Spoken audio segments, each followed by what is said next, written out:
Tapi terima kasih banyak untuk Mbak Yuki dan juga Bang Firman yang telah meluangkan waktunya walaupun di sela kesibukan yang banyak. Terima kasih banyak. Apakah suaraku terdengar dengan jelas? Terdengar, Mbak. Baik. Terima kasih. Oke, seperti yang tadi Mbak Ana sudah mungkin menceritakan ya terkait dengan IG Live kita. Sekarang kita kerjasama berarti dengan Roanita. Terima kasih banyak Roanita telah memberikan ruang untuk Cashmanesia bisa berdiskusi pada hari ini. Sedikit mungkin untuk teman-teman yang baru mengenal Cashmanesia. Cashmanesia adalah Kesehatan Mental Indonesia Eropa gitu ya, sebuah organisasi profesional yang bertujuan untuk mempromosikan kesehatan mental bagi warga negara Indonesia yang bertempat tinggal di Eropa dan sekitarnya ya. Dan hari ini kita menyambut satu hari yang sangat spesial yang ditetapkan oleh WHO gitu terkait dengan Hari Pencegahan Bunuh Diri Sedunia. Temanya untuk tahun ini sebenarnya change the narrative atau mengubah narasi.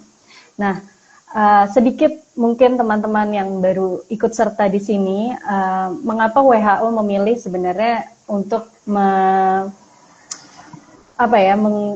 mencoba untuk membuat satu hari khusus gitu ya untuk pencegahan bunuh diri, karena setiap tahunnya itu ada sekitar 720.000 orang meninggal dunia karena bunuh diri. Jadi ini adalah suatu hal yang besar dan pada hari ini kita akan membahas terkait apa sebenarnya pandangan terkait dengan bunuh diri dan bagaimana dukungan sosial dan emosional yang diperlukan untuk melakukan pencegahan.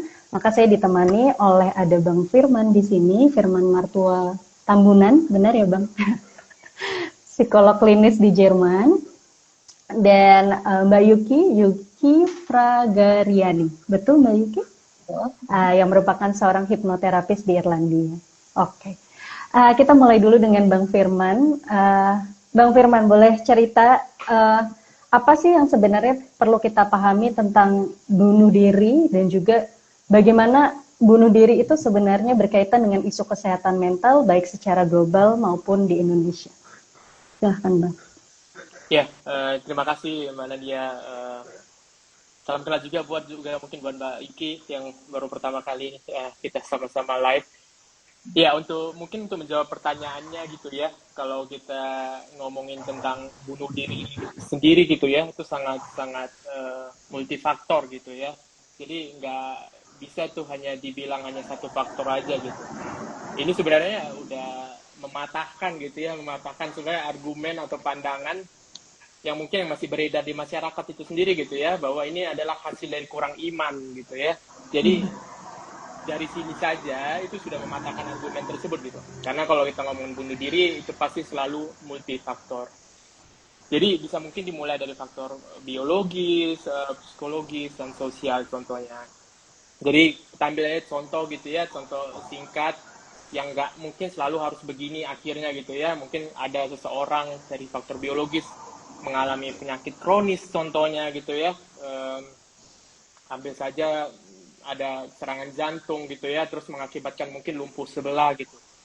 Nah, terus dari sisi psikologis gitu ya, mungkin sebelumnya orang tersebut sudah mempunyai kepercayaan diri yang rendah gitu ya, terus juga mungkin sulit untuk menerima bantuan orang lain gitu ya, atau mungkin juga bertanya untuk bantuan gitu. Dan ditambah lagi dengan faktor sosial contohnya, yang dimana dari lingkungan kurang mendapatkan bantuan gitu ya. Jadi ketiga faktor tersebut bisa mempengaruhi gitu ya, mempengaruhi orang untuk mengambil keputusan untuk mengakhiri hidupnya gitu. Ini bisa, tapi juga belum tentu gitu ya. Nah, atau bisa juga ada kasus gitu ya, dari kasat mata sebenarnya nggak ada problem nih, nggak ada masalah dari ketiga faktor tersebut gitu. Secara kasat mata dari luar gitu ya, tapi seseorang juga bisa mengambil keputusan untuk mengakhiri hidupnya.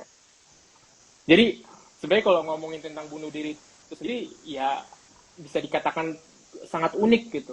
Unik dalam artian ada beberapa hal kadang yang di luar akal kita sendiri gitu.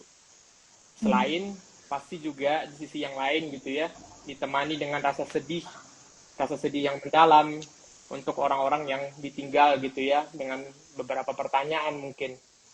yang kita jawabannya juga nggak akan bisa dapatkan lagi gitu.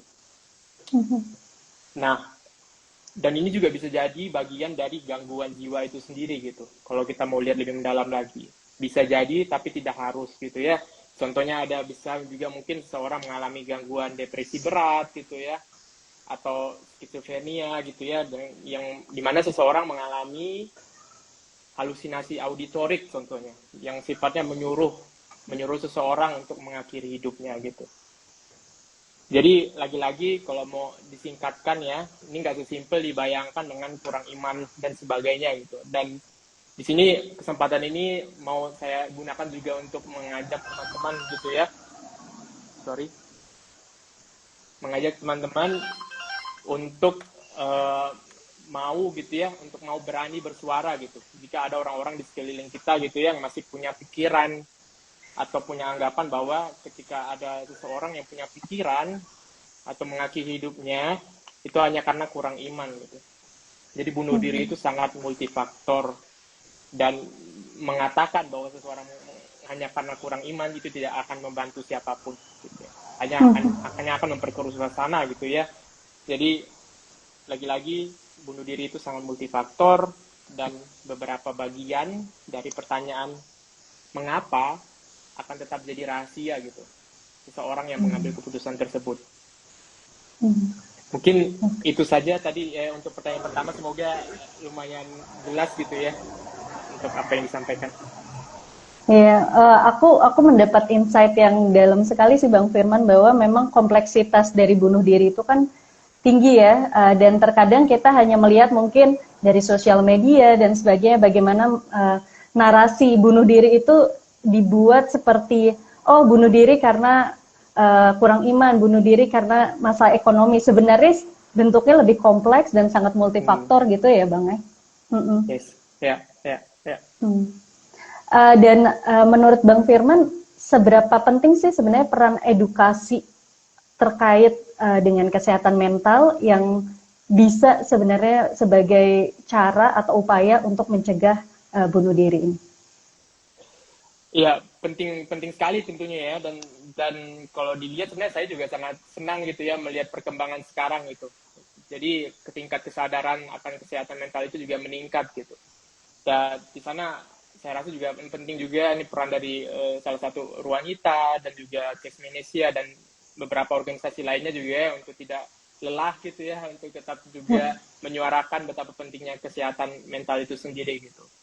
Dan juga meningkatkan kesadaran gitu ya terhadap sesama, dan meningkatkan dan rasa berempati gitu ya. Jadi mungkin kalau kita ngomong gimana kita mencegah, mungkin ada tanda-tanda gitu ya yang bisa kita lihat gitu ya. Contohnya mungkin seseorang sudah mulai mengasingkan dirinya gitu ya, menarik diri dari lingkungan gitu ya. Biasa juga mungkin kita udah buat janji tapi seseorang selalu menolak untuk datang contohnya ya. Dan juga kalau ngobrol biasanya juga sangat pesimis gitu ya. Pesimis dalam artian pesimis terhadap dirinya, pesimis terhadap lingkungannya, dan juga masa depannya gitu. Nah, ini bisa juga jadi tanda-tanda untuk kita jadi lebih aware, untuk juga bisa berani mungkin ya bertanya gitu ya, bagaimana perasaannya, bagaimana keadaannya, atau juga sampai juga bertanya apakah punya pikiran untuk mengakhiri hidup gitu, atau menyakiti diri sendiri. Nah, ada tuh beberapa mitos yang juga beredar di masyarakat ya, katanya kalau ada orang yang punya pikiran bunuh diri lebih baik jangan ditanya gitu ya. Itu sebenarnya mitos, karena itu bukan membuat seseorang jadi gue jadi punya pikiran nih, gue jadi tahu jalan keluarnya apa, berarti bunuh diri. Nggak gitu. Itu mitos gitu ya. Pada faktanya, kebanyakan seseorang yang akan merasakan lebih lega ketika ada yang bertanya gitu ya. Bertanya bagaimana perasaannya dan pikirannya, apakah punya pikiran seperti tersebut gitu. Jadi kebanyakan orang akan lega ketika dia mau atau bisa juga bercerita tentang apa yang dialami dia gitu. Ya, dengan pikiran-pikiran tersebut. Jadi ini sebuah ajakan lagi gitu ya untuk kita untuk juga mau berani ketika melihat tadi tanda-tanda tersebut, Dan kalau memang udah dilihat ini kayaknya udah sangat lama gitu ya, dan berani saja gitu ya untuk bertanya gitu ya, apakah punya pikiran-pikiran tersebut gitu. Karena mempunyai pikiran belum tentu juga bertindak gitu. Yeah. Punya pikiran belum tentu juga bertindak.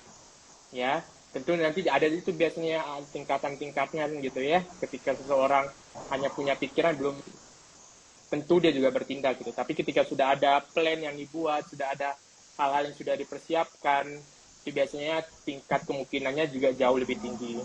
Atau juga beberapa kasus ada yang tiba-tiba ya langsung mengambil tindakan gitu tanpa ada langkah-langkah sebelumnya gitu. Jadi itu tadi mungkin kalau singkatnya untuk bisa lebih meningkatkan kesadaran gitu ya. Yeah. Dan juga ya nggak ragu juga untuk mengajak seorang tersebut untuk mencari pertolongan profesional gitu. Yeah. Itu sih.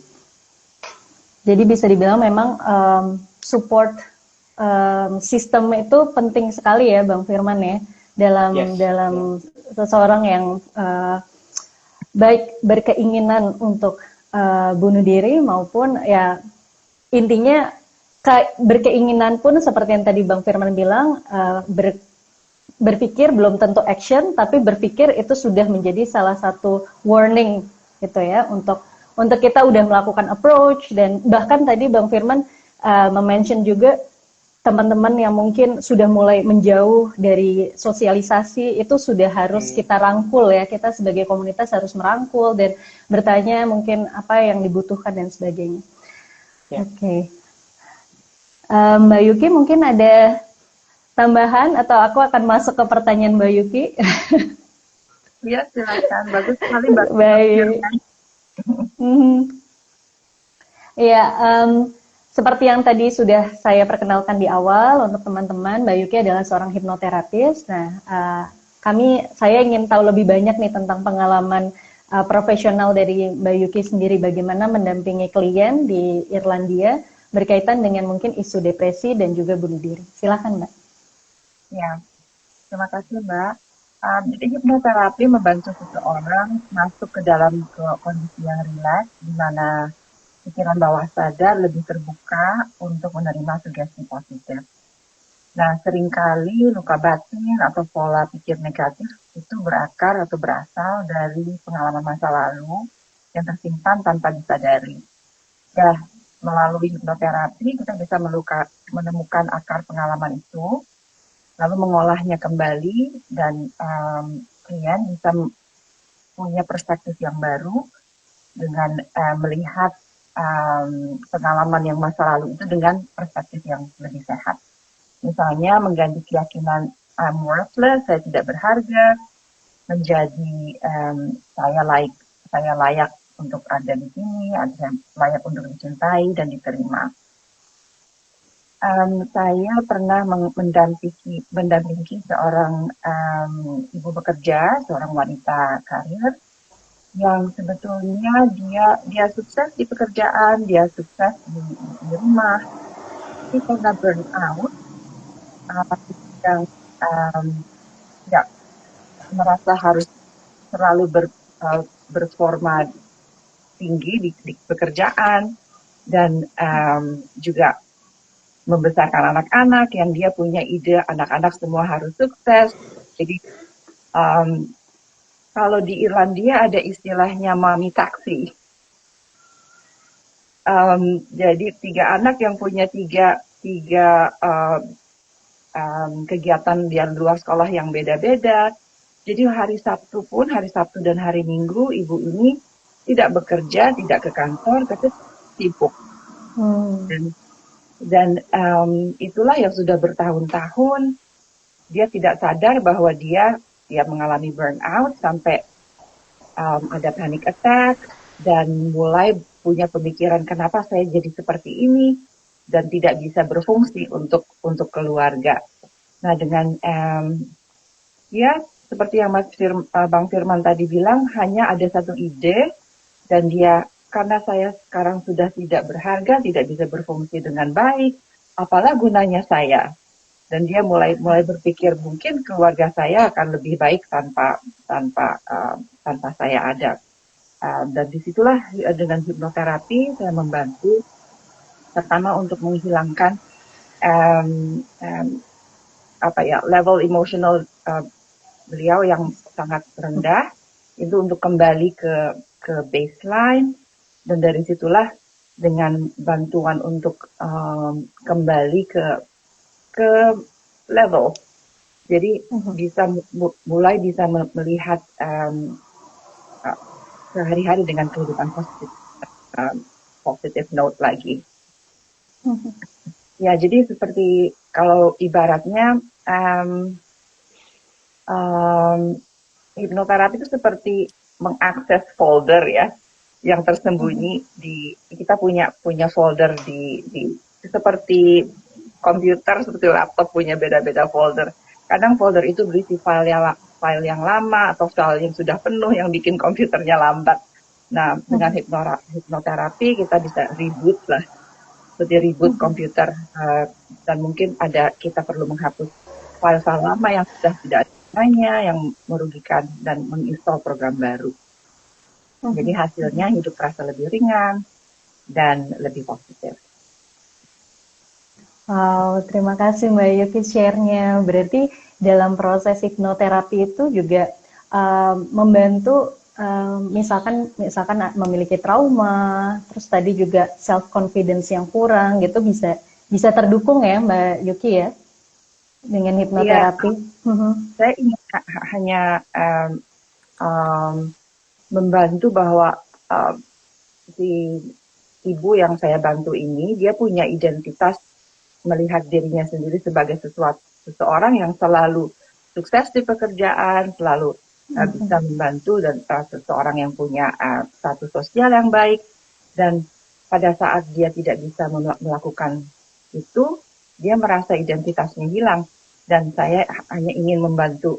Saya membantu bahwa you are still you. Dia tetap seseorang yang sama, dan hanya untuk mengingatkan bahwa self care itu penting sekali. Tidak ada mobil pun kadang-kadang harus servis kan. Betul. Dan manusia kadang-kadang lupa bahwa nggak servis, jalan terus sampai tiba-tiba mogok. Ya, kita sebagai manusia kan bahkan kita selalu melakukan medical check up ya Mbak ya tiap tahun misalkan. Berarti untuk kesehatan mental juga sama pentingnya ya, nggak ya cuma secara fisik, dan kebutuhan antara kesehatan mental dan fisik itu saling berhubungan satu sama lain. Oke. Terima kasih Mbak Yuki. Nah, ini saya punya satu pertanyaan untuk kedua pembicara, Bang Firman dan Mbak Yuki. Silahkan nanti siapa yang mau menjawab duluan. Apa langkah yang bisa dilakukan baik secara individu maupun komunitas untuk bisa melakukan pencegahan atau berperan serta dalam pencegahan bunuh diri? Mungkin bisa juga share metode self-care yang bisa dilakukan untuk teman-teman yang mungkin saat ini sedang mendengarkan pembicaraan kita. Silahkan. Mungkin Mbak Yuki dulu. Dari sisi individu, pencegahan bisa dimulai dengan melakukan hal-hal yang sederhana, bisa menjaga kesehatan mental, dan seperti yang tadi kita bicarakan, kita nggak bisa gaspol terus, harus ingat kapan-kapan harus isi bensin, harus ganti oli, dan hal-hal itulah yang sederhana, seperti perlu waktu untuk istirahat, berani mencari bantuan kalau terasa ketika mulai tidak sanggup untuk mengatasi sesuatu. Dan juga perlu belajar untuk mengenali signal, tanda-tanda pada diri kita sendiri. Kalau kapan kita merasa sudah lelah, merasa sedikit down, dan yang penting juga adalah emosi apapun, perasaan apapun itu valid, dan jangan seperti misalnya karena dibesarkan dengan moto perempuan harus kuat misalnya, atau big girls don't cry, jangan cengeng, dan merasa harus kuat terus. Tapi selalu tune in kepada perasaan kita, apapun yang kita rasakan itu valid, dan istirahat, yang penting sekali. Makan juga sangat penting karena itu dengan biologis brain health itu berawal juga dengan makanan Nutrisi. asupan makanan yang bagus. Ya, itu dari segi diri sendiri. Jadi harus tahu apa yang membuat kita merasa senang, apa yang memberatkan kita, dan pintar-pintar untuk mencari kembangan. Wow, terima kasih Mbak Yuki. Silakan Bang Firman, ada tambahan atau hal lain yang diceritakan? Ya, mungkin tadi udah baik banget ya yang disampaikan Mbak Yuki gitu ya, secara individu gitu ya, apa yang bisa dilakukan gitu ya. Untuk kita kadang tahu juga untuk ngerem gitu ya, kadang-kadang gitu ya, jadi nggak ngegas selalu gitu ya dalam keseharian. Atau mungkin juga kebalikan gitu, mungkin kebanyakan ngerem gitu ya di dalam keseharian, jadi gasnya juga kurang. Jadi bisa jadi kedua hal gitu. Tapi balik lagi kalau dari segi kelompok gitu ya, apa yang bisa dilakukan ya tadi mungkin yang seperti udah saya sampaikan gitu ya, untuk bisa meningkatkan kesadaran dan juga bisa hadir dan mendengarkan gitu ya. Kayaknya mungkin nih hal yang mudah, tapi ini hal yang sulit di hari-hari ini dilakukan gitu ya, untuk bisa hadir. Hadir berarti bukan hanya secara fisik gitu ya, tapi juga memberikan atensi dan mendengarkan secara aktif gitu. Sebenarnya apa sih yang menjadi keluhan, apa sih sebenarnya yang menjadi beban yang sebenarnya dimiliki seseorang yang sedang mau bercerita ke kita gitu ya. Jadi hadir dan mendengarkan itu kayaknya hari-hari ini makin hal yang sulit untuk didapatkan, tapi saya mengajak teman-teman untuk juga bisa berlatih untuk juga menerapkan hal tersebut ya. Dan tadi juga ya seperti yang saya sampaikan, untuk bisa mau aktif bertanya gitu ya, untuk apa sih sebenarnya yang dipikirkan gitu ya, dan apa yang jadi beban begitu. Dan juga mengurangi untuk memberikan solusi sih sebenarnya ya. Kadang kita ini terlalu cepat terhadap solusi, padahal sebenarnya itu karena ketidakmampuan kita untuk ikut juga merasakan apa yang dirasakan seseorang tersebut gitu. Jadi coba deh lihat gitu ya, coba lihat, karena sebenarnya ketika kita juga mau belajar untuk mendengarkan, itu juga sama dengan kita juga mau belajar untuk siap juga merasakan hal juga yang tadi seperti Mbak Yuki sampaikan, hal yang valid sebenarnya yang dirasakan. Tapi sering sekali kita dalam keseharian untuk mentiadakan perasaan yang tidak nyaman tersebut, sehingga nanti tinggal seperti bom waktu saja gitu ya, yang sudah terlalu banyak tertekan gitu ya, sehingga jadi sulit untuk mengontrolnya. Jadi tadi balik lagi untuk bisa belajar hadir, mendengar, dan ikut juga merasakan apa yang dirasakan gitu. Nah, di sisi lain juga kadang bisa jadi ada bahayanya juga ketika kita juga kehilangan batasan diri lagi gitu ya. Betul. Jadi saya juga mengajak untuk lihat lagi, sadar, oh iya sih aku hadir, tapi juga ada juga space untuk aku juga mau atau bisa juga ya hanya menghabisin waktu sendiri saja gitu ya, untuk ngambil tadi energi lagi gitu ya. Seperti tadi yang Mbak Yuki sampaikan ya, berarti ya untuk ngisi oli lagi ya harus ada me time lagi gitu ya, ada waktu sendiri untuk juga bisa memberikan energi lagi gitu. Karena kita jadi penolong yang baik ketika kita bisa jadi penolong yang baik dulu buat diri kita sendiri gitu. Betul. Ketika kita tahu dan bisa merasakan gitu batasan aku sampai mana ya, dan juga oke untuk mengkomunikasikan hal tersebut gitu ya. Dan mungkin satu lagi tadi yang juga belum saya sampaikan gitu ya, ini mungkin kedengarannya jadi kayak pesimis, tapi saya rasa fakta pertama adalah kita nggak bisa mencegah 100% untuk bunuh diri gitu ya, untuk kasus bunuh diri ya. Jadi ketika seseorang udah mengambil keputusan untuk mengakhiri hidupnya, itu adalah keputusan seorang tersebut gitu ya. Dan di sana juga tapi bukan berarti kita nggak bisa cegah gitu. Ya, hal yang bisa kita lakukan secara individu dan kelompok tadi seperti yang disampaikan. Tapi pada faktanya, itu yang harus mau atau harus bisa kita terima dulu gitu, bahwa kita nggak akan bisa mencegah 100%. Kita hanya bisa melakukan apa yang dikontrol kita gitu ya. Dan ketika seseorang juga tidak bisa menerima atau tidak mau menerima bantuan dari kita, dan it's okay. Kita juga harus belajar menerima. Dan itu adalah keputusan seseorang tersebut. Dan belajar untuk menghargai keputusan tersebut, dan ditemani tentunya juga dengan rasa sakit pastinya ya. Ada rasa penolakan dan sebagainya. Tapi pada akhirnya itu adalah keputusan. Gitu.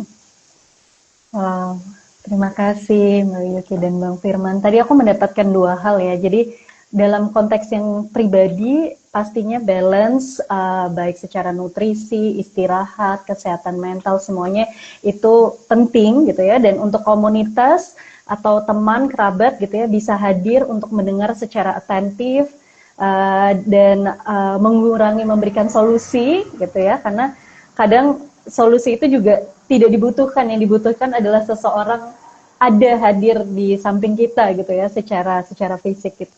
Kemudian seperti tadi Bang Firman juga bilang bahwa pada akhirnya 100% itu adalah keputusan seseorang gitu ya. Jadi kita harus menghargai walaupun memang pastinya sulit gitu ya untuk menerima kondisi tersebut gitu. Ini memang percakapan ini sangat sulit untuk diurai gitu ya, karena penuh dengan ada privasi, ada sensitivitas, dan masih banyak juga tabu gitu ya, mitos-mitos yang bersebaran di masyarakat, yang kadangkala menyebabkan tingkat untuk mengambil preventif ini jadi lebih sulit gitu ya, seperti yang tadi Bang Firman sudah sebutkan. Sekali lagi saya mengingatkan, apabila teman-teman saat ini yang sedang mendengarkan merasa sedang putus asa, silakan meminta bantuan ke tenaga profesional gitu ya. Apabila percakapan ini juga cukup membuat trigger gitu ya, silakan telepon hotline darurat di Indonesia di nomor 112 maupun mungkin emergency unit gitu ya kalau memang sangat butuh. Dan ada banyak komunitas dan layanan psikologi terpercaya di Indonesia maupun di luar negeri yang siap membantu teman-teman semuanya. Oke, sebelum kita mengakhiri, apa pesan yang ingin disampaikan oleh Mbak Yuki dan Bang Firman untuk teman-teman di luar sana yang saat ini sedang putus asa dan mungkin membutuhkan penguatan? Silahkan. Bang Firman dulu mungkin, atau Mbak Yuki, silahkan. Oke, saya duluan. Ya, untuk teman-teman yang mungkin sedang mendengarkan dengan hati yang lelah atau merasa putus asa, saya ingin mengingatkan bahwa di dunia ini tidak ada yang permanen, dan seperti malam hari, siang hari, semua selalu berganti, dan seperti film zaman dulu, badai pasti berlalu. Jadi kalau siapa yang sedang membayangkan malam yang gelap, mungkin kadang terasa nggak akan pernah, pagi nggak akan datang lagi, tapi pagi selalu datang. Dan begitu juga hidup, masa sulit ini tidak permanen, jadi akan ada cahaya lagi. Dan tidak perlu jangan sungkan untuk meminta tolong, karena itu bukan aib, dan itu bukan sesuatu yang salah, sesuatu yang tidak baik. Jadi please reach out, dan hidupmu berharga, dan saya belum pernah menemukan seseorang yang kehilangan seseorang lain dan merasa hidup mereka lebih baik tanpa orang itu. Jadi ingatlah bahwa hidupmu berharga dan orang-orang di sekitarmu masih membutuhkan. Terima kasih Mbak Yuki. Wah, aku merinding loh. Silakan Bang Firman. Tadi saya rasa udah bisa ditutup dengan apa yang disampaikan Mbak Yuki tadi ya. Bahwa mempunyai pikiran bahwa orang-orang di sekitarmu masih membutuhkan gitu. Ya, meskipun terkadang perasaan kita mengatakan hal yang lain gitu. Betul.